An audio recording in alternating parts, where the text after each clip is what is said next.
guys, nandito na tayo sa taas. Ayan, papakita ko sa inyo paano ko painumin ng supplement si Brandy. Kukuha ko ng piece of boiled chicken. Babalutin natin yung kanyang supplement. Para to sa kanyang ano eh. Brandy, come. Brandy, come. Huwag kang tumalo na. O, rito sila. Yan ito. Yun ang gawin ko guys, oh. Ayan, gawin ko. Oh, subo ko sa kanya yan. Subo ko sa kanya ganyan, di ba? Subo ko yan. Tapos, pasisegundahan ko nito. Ito, yan o, di ba? O, di ba? O, di na itulak paloob yung ano, kasi pag naamoy niya to, may tutulak paloob yung iniinom niyang ano, supplement, o, di ba? O, yan o. O, di ba? Success! O, halika na, kain ka na ng totoo.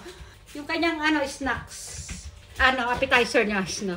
Wala, isama na natin dito sa kanyang ano, himay-himay. Tignan mo, yung korting sasakyan pa siya, oh. Korting sasakyan, tapos sabay hihimayin lang natin ng ganyan. Papakain natin sa kanya. Tapos minsan na lang nyo ba, guys? Ito lang, pinipili lang niya to. Ayan na, ready to eat. Haluin ko lang ng kamay, tapos magbabalaw ako ng kamay muna doon, ha?